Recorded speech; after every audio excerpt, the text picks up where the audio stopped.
queste realtà, attraverso Confindustria Veneto Est, da oggi potranno contribuire con delle risorse alla realizzazione di progetti del settore verde del Comune di Padova. Il che vuol dire che potremo mettere a dimora nuovi alberi, aumentare il livello di manutenzione e di cura degli alberi esistenti, migliorare la valorizzazione dei giardini storici. Una collaborazione tra industriali e comune a servizio del verde pubblico, della sua manutenzione, ma anche della sua crescita. È questo il progetto che prende avvio dal Parco Franca Ongaro a Basaglia, nel cuore dell'Arcella. Da tempo Confindustria Veneto Est ha al suo interno un gruppo di sostenibilità formato da un centinaio di aziende. Avere a cuore l'ambiente e il verde migliora la vita anche delle attività produttive. Il percorso è avviato. Già un'indagine è stata fatta proprio all'interno del gruppo di sostenibilità.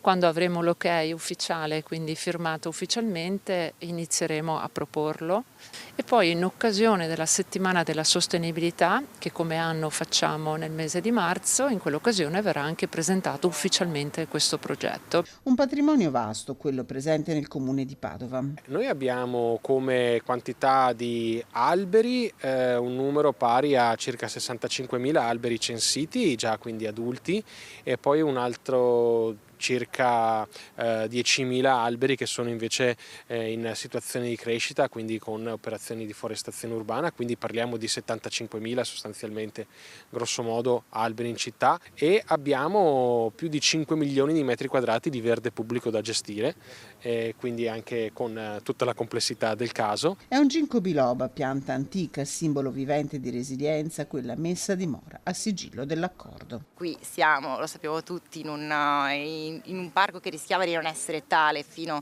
a 3 anni fa, quindi un'area recuperata verde, pubblica, comunale per la città, per questo quartiere, e quindi ancora più simbolico, ecco, cominciare da qui per poi andare in tutta la città.